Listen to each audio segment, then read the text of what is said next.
Amen. So sige po, simulan natin ang ating pag-aaralan. Ang ating pong title, The Power of Believing in Jesus Christ. So naniniwala po ako na ang lahat ng narito ay naniniwala sa Diyos. Amen? Amen. Malakas na amen nga po. Amen. Yan, we are, nasa darkness to light. Dati tayong nasa kadiliman at ngayon nasa kaliwanagan na tayo. Simula nung tayo po ay naniwala sa Diyos. Yan, sabi po sa ating scripture, no? John chapter 20 verse 31, that you may believe that Jesus is the Christ, the Son of God or Messiah, and that by believing you may have life in His name. Kaya po yung buhay natin, hindi na yung dati nating pamumuhay. Tayo na po ay may buhay na kasama ang Diyos. Kaya ngayon po, nais kong i-share yung powerful message from the book of John. No, si John po, sinulat niya yung mabuting balita ng may layunin, ng may clear purpose. And sino po ang nagbabasa ng Bible? Ayan, kung nais po natin mas maunawaan, no, basahin natin ang Biblia. Sabi dito, si John, hindi siya nagkukwento lang kung sinusulat niya yung gospel dun sa book of John. He is showing kung sino ba talaga si Jesus. Kaya po doon, no, si John, ni-reveal niya kung sino si Jesus. Sino po nga po ba si Jesus? Siya lang naman po ang liwanag ng buhay. Siya lang ang nag-iisang daan. Siya lang ang tunay na katotohanan. At siya ang buhay. The light, the way, the truth, and the life. Pero the question is, do we truly believe in Him? Dahil nagsimba po kayo, yung mga paa nyo, dinala ng Diyos dito, inaabot tayo palagi ng Diyos. So naniniwala, yes Lord, naniniwala po ako sa inyo. Sa ating pong point number 1, Jesus is the light in our darkness. Lahat po tayo may dark part, sabi niya. We don't have any choice but to live dun sa darkness na yon. Dahil dati po, tayo ay anak ni Satanas. At wala tayong choice kundi sumunod sa ating ama na si Satanas. Ano pong ginagawa ni Satanas? Lagi kong inuulit. Lahat ng kasamaan. Lahat ng di maganda. And that's our darkness. Pero dito po sa gospel, sa mabuting balita, it declares yung powerful na ginawa ng Panginoon. Sabi po sa John chapter 1 verse 15, the light shines in darkness, and darkness has not overcome it. Sino po yung light na tinutukoy dito sa book of John? The light is Jesus Christ. Kaya po maraming tao ngayon, they are living in darkness. Kahit ayaw naman nila na nandun sila. Isa-isahin po natin what darkness we are living in. Una, darkness of fear. Marami tayong kinakatakutan. Marami tayong bagay na ayaw gawin kasi takot tayo. Darkness of sin. Marami iba't ibang klase ng kasalanan. We are captured ng ating darkness sa confusion. Marami tayong kalituhan sa buhay. Maging ang hopelessness. Wala na tayong hope. Ito na yung buhay ko. Mamamatay na ako ng ganito. Pero nung dumating po si Jesus sa buhay natin, sabi dito, darkness cannot remain. Think about a dark room. Pag pinatay po natin ang ilaw sa ating kwarto, sobrang dilim. Nangangapa na lang tayo. Pero when you turn on the light, instantly, yung liwanag sasakupin na lahat ng kadiliman. Tama po? Biglang may liwanag, makikita mo lahat. In the same way, when Jesus enters in our life, everything begin to change. Nagsimula ng mabago yung buhay mo. Simula nang nakilala mo yung Diyos. Amen? Sa ating point number 2, I want to share a powerful story about Jesus and the broken woman. Sa book of John, mababasa natin na may isang babae na nahuli na nangangalunya.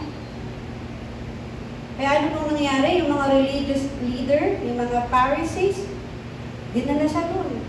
Basahin natin yung kwento. John chapter 7:53 hanggang chapter 8 to 11.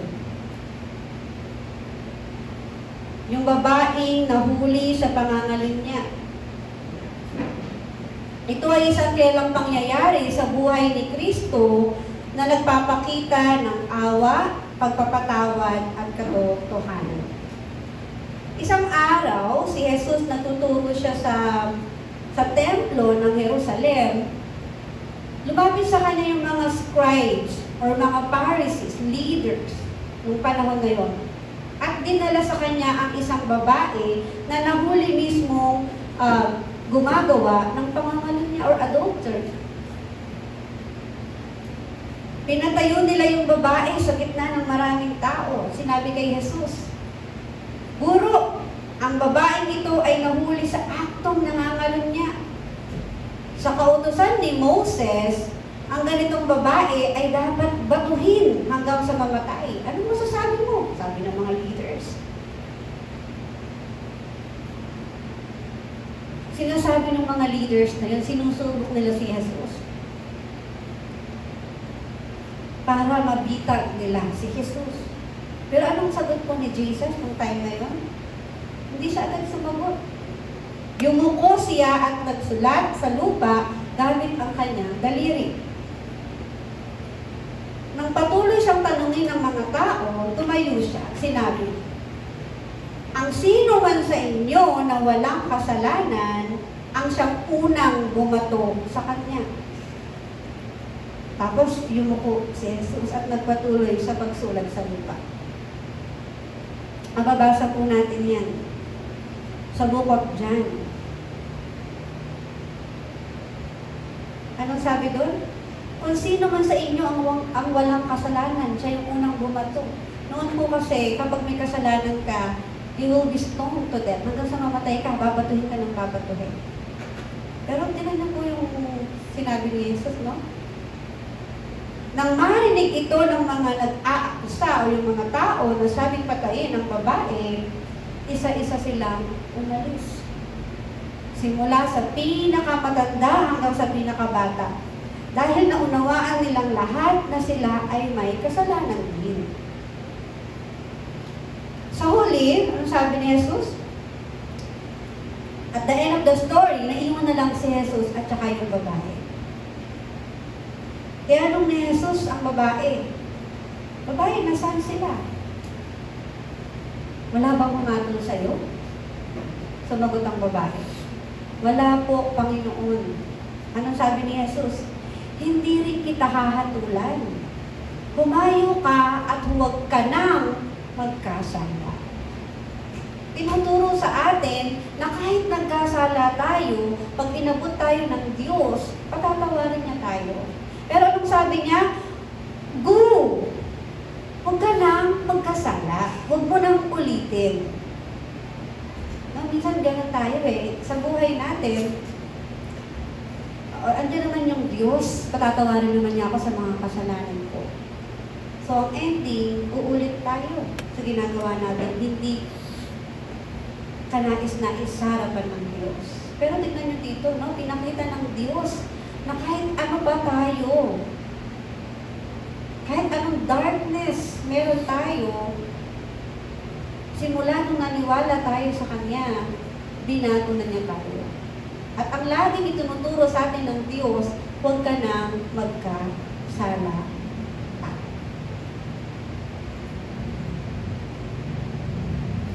Balikan po natin, no?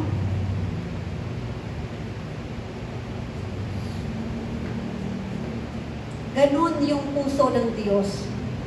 Ganun niya pinakita yung pagkaawa niya dun sa book of John. Kaya po yung si Jesus, hindi siya dumating para i-destroy yung mga makasalanan katulad natin. Dumating si Jesus para iligtas tayo nagkasala. Yun yung purpose ng Panginoon sa atin. Kaya kung ikaw nagkasala ka, Hindi ka tayo nakapatawaran sa Diyos at sa taong ginawa natin ng kasalanan. Pero unang-una, ang kasalanan natin ay ang hindi paniniwala sa Diyos. Kaya lagi nating tinuturo, believe in Jesus. Pangatlong punto po, the greatest love or version. Sa Bible, mababasa natin yung pinaka-famous verse dun sa Book of John. Ano po yun? John 3:16. Memorize po ba natin to? Anong sabi sa John 3:16? For God so loved the world that He gave His only Son, that whoever believes in Him shall not perish but have eternal life. Etong verse na to, may sinasabi yung Diyos sa atin. Something powerful, something incredible. God did not wait for us to become perfect. No, minsan, ayoko magsimba kasi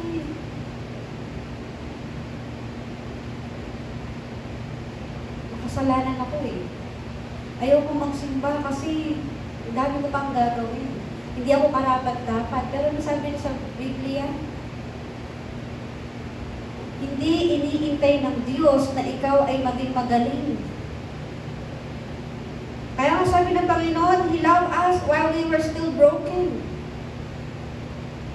Hindi sinabi ng Panginoon, o lahat ng maayos na ang puso, ang buhay, pumunta sa akin, hindi po. Ano sabi ng Panginoon? Lahat ng napapagod, lahat ng nabibigatan, come to me. No, the cross was not an accident. It was a greatest act of love in the history. Yung pagkamatay ni Jesus sa cross, this is the love. Parang magulang. For example, yung anak mo ikukulong na. Ano nga sabihin ng magulang? Pwede bang ako na lang? Huwag na yung anak ko. Ganun din yung Panginoon. Kaya pinadala niya si Jesucristo. Binigay niya yung mismo niyang, inalay niya yung mismong anak niya. Pero tayo, kaya na natin ialay yung anak natin, ay, do not touch my children, my daughter, my son. Diba? Ako ang makakalaban niya. Pag inaway niya yung anak ko. Ganun yung love ng magulang sa anak. Jesus gave His life so we could have eternal life. Imagine, gagawin ko to. Kasi gusto ko magkaroon ka ng buhay na walang hanggan. Yun yung purpose no, ng Panginoon para sa atin. Point number 4, let's tignan po natin no, yung another powerful story or moment in the book of John. Ito yung the rising of Lazarus. Sino po nakakakilala kay Lazarus? In John chapter 11, mababasa natin yung mga miracles na ginawa ng Panginoon dun sa book of John. Jesus' friend Lazarus has died. Nagkasakit si Lazarus, no? At namatay. Kapatid siya ni Mary and ni Martha. So, namatay na siya ng 4 days. So, akala ng mga tao, it's over na, hindi na gagaling, hindi na mabubuhay si Lazarus. Pero Jesus stood before the grave. Ano kaya sabi ng Panginoon? Sabi ng Panginoon sa John chapter 11, 25-26, I am the resurrection and the life. Whoever believes in me, though he did, yet shall he live, and everyone who lives and believes in me shall never die. Ano po kayo ibig sabihin na to? Tumayo si Jesus, no? Doon sa tomb. Ang sabi ni Jesus, Lazarus, come out, nalibing na siya. Nung panahon nila, parang cave lang, tapos may batong nakaharap. Ano po nangyari? Lumabas si Lazarus. Buhay. Ano po ibig sabihin nito? 4 na araw na siyang patay. Ibig kong sabihin nito, Jesus has power over death. despair, hopeless situation. No, baka tayo, no, meron tayong ganitong kalalagayan na it does seem like nakabarit na tayo sa problema. Pero katulad ng pagkatawag ng Panginoon kay Lazarus out of the grave, ganun ka rin tinatawag ng Diyos. Ay, ganun po, pag namatay ako, pwede pa ako mabuhay. Not physically, ang tinuturo dito. Spiritually, we are dead.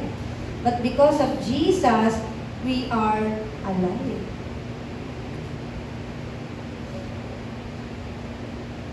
No, ganun tayo tinatawag. Yung Panginoon, ganun siya ka-powerful. Maging yung kamatayan, kaya niyang ma-overcome.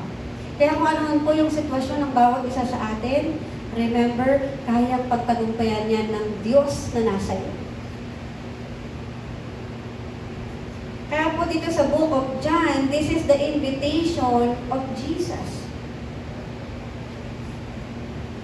Ano pong sabi doon? Come and see.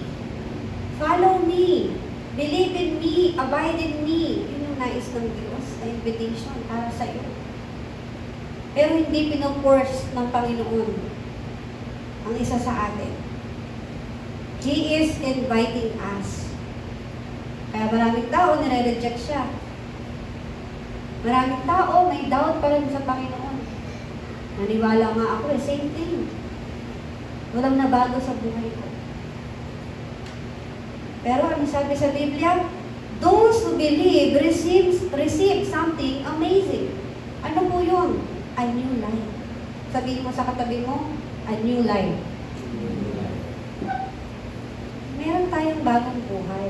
It seems like parang same lang naman, no? Routine natin everyday. It seems the same. Kasi unti-unti na tayong hinuhubog ng Diyos. For our conclusion po, it is a decision time. Yung book of John, hindi lang siya basta information. It is an invitation to believe in Jesus. Jesus is the light of our darkness. Sino po si Jesus? He is the Savior of the sinners. He is the resurrection and the life. Hindi po siya patay. Yung Yesu Cristo na kasama natin ay buhay. Hindi siya nakapako sa krus. Pinako siya pero nabuhay siya muli. And He is the Son of God. Kaya po ngayon, ang tanong natin, do you believe in Him? Kasi po, by believing in Jesus, hindi lang niya babaguhin yung buhay natin. Inihanda niya pa yung future natin in heaven. Kaya simula nung naniwala ka sa Diyos, yung buhay mo na bago na ngayon. Hindi niya binago mamaya. Mamayang alas 2 ka pa magiging anak ng Diyos. Ay, hindi po. The moment na kinumpes mo na, Lord, naniniwala ako sa iyo, the Holy Spirit, Lord, na bago na right away. Yung anak natin, pag malungkot, bigyan mo lang ng lollipop yan. Yung mood niya, bigla na lang, oh, thank you, Mom. Thank you, Tatay. Diba? Ganun kabilis. Pero because of our past nature, hindi pa tayo agad nakakaalis sa nakasanayan natin. And that time, the healing will take place when we continue to go to church, when we continue to pray, when we continue to learn the Word of God. Kaya po, no, kung paano pinatawad ng Diyos yung babaeng nangangalog niya, ganun din niya tayo patatawarin. Kung paano binuhay ng Diyos si Lazarus from the dead, ganun din niya tayo binuhay, binalik sa liwanag. Kaya yung mga buhay natin, meron ng transformation. Ano sabi ng Panginoon? No one is too lost. No one is too broken. No one is too far from God. Kaya simula nung pumasok si Jesus sa buhay natin, darkness becomes light. Wala na yung darkness. Death becomes life. And the sinners become children of God. Sabihin mo sa katabi mo, you are a child of God. You are a child of God. Kaya pagka may nakausap ka, nakapatiran mo, nangihina, paalala mo, baka nakalimutan niya, anak ka ng Diyos. Pag sinabi mo anak ka ng presidente, nasa iyo na ang lahat. Ang kailangan lang natin makita yung mga pagpapala ng Diyos. Pinagpapala ko po kayo sa pangalan ni Jesus. Nawa, mas maunawaan pa natin yung purpose ng buhay natin simula nung nakilala natin yung Diyos. Tayo po'y manalangin. Salamat, Panginoon, sa biyaya mo sa buhay ng bawat isa sa amin. Salamat, Panginoon, dahil sa Gospel of John, naunawaan namin that Jesus is the Christ, the Son of God. Na Panginoon, katulad ng mga miracles na ginawa mo sa Book of John, Panginoon, nakita rin namin yung mga pagpapalang hinanda mo sa amin. Dalangin po namin na in times na nandun kami sa temptation, sa darkness, na sinusubok kami ni Satanas, Panginoon, may we always remember that we are children of God. And we have authority to resist, to overcome death, to overcome darkness. Because we have a new life in Christ Jesus.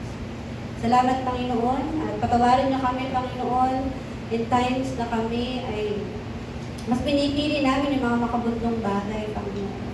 Kaya Lord, tulungan niyo kami na within this week, may we always remember that the moment we believe in Jesus, we have new life. Kaya I bless these people, Panginoon, na sama-sama po kami na maunawaan how precious we are, how valuable we are because we are children of God. Tulungan niyo kami, Panginoon, mapuspos ng banal na Spirito every day. So we can able to resist and makaalis, Panginoon, sa mga gawain ni Satanas sa araw-araw na sinusubok kami. Kaya Lord, sa iyo ang papuri, pasalamat. Ito pong aming dalangin sa pangalan ni Jesus. Amen.